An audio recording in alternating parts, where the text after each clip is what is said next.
కాంట్రిబ్యూషన్ని తెలంగాణ పట్ల వారు చూపించినటువంటి ప్రేమని ప్రపంచానికి మీరు తెలియజేయండి అని చెప్పి వారు అడగడం జరిగింది. నిజంగా కూడా మునీర్ గారు చాలా కష్టపడ్డారు తెలంగాణ వాదాన్ని పెంపొందించడంలో. వారికి నేను ఘనంగా నివాళులర్పిస్తూ ఉన్నాను.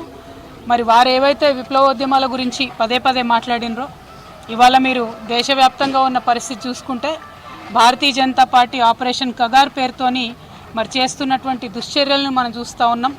మరి మావోయిస్ట్ పార్టీ జనరల్ సెక్రటరీ గారు నంబాల కేశవరావు గారు వారు ఎన్కౌంటర్లో మృతి చెందితే కనీస మానవత్వం చూపించి అంతిమ సంస్కారం కోసం కుటుంబ సభ్యులకు మృతదేహాన్ని ఇచ్చేటటువంటి సంస్కారం కూడా లేనటువంటి party Bharatiya Janata party.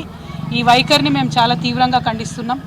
Operation Kagar ఆపాలని పదే కోరినా కూడా స్పందించకుండా మారణకాండ విధ్వంసకాండ కొనసాగించడం ఇంకొక వైపు అయితే కనీసం మానవత్వంతో చనిపోయినటువంటి శవాలను కూడా మావోయిస్ట్ పార్టీ సభ్యులు వారి కుటుంబాలకు ఇవ్వకపోవడం అన్నది నిజంగా దారుణం. ఇది కుటుంబాలన్నీ కూడా బాధపడేటటువంటి సందర్భం. ఈ వైఖరిని మేము తీవ్రంగా ఖండిస్తున్నాం. అట్లానే మరి మంచిర్యాల జిల్లాలో నిన్నగాక మొన్న మనం చూసినాం, సరస్వతి నది పుష్కరాలు కాళేశ్వరం దగ్గర జరిగినాయి. ఇదే మంచిర్యాలకు ఎంపీగా ఉన్నటువంటి వంశీ గారు కాంగ్రెస్ పార్టీ యొక్క దళిత వ్యతిరేక వైఖరిని ఎండగడుతూ మరి వారు చెప్పడం జరిగింది, మమ్మల్ని ఇన్వైట్ చేయలేదు సరస్వతి పుష్కరాలకు. నేను బాధపడ్డా. ధనం కన్నా పదవి కన్నా కులం గొప్పది ఈ సమాజంలో, నాకు చాలా అవమానం జరిగిందని వారు చెప్పడం జరిగింది. కాంగ్రెస్ పార్టీ రేవంత్ రెడ్డి గారు యాదగిరి గుట్టలో కూడా అదే చేసిండ్రు.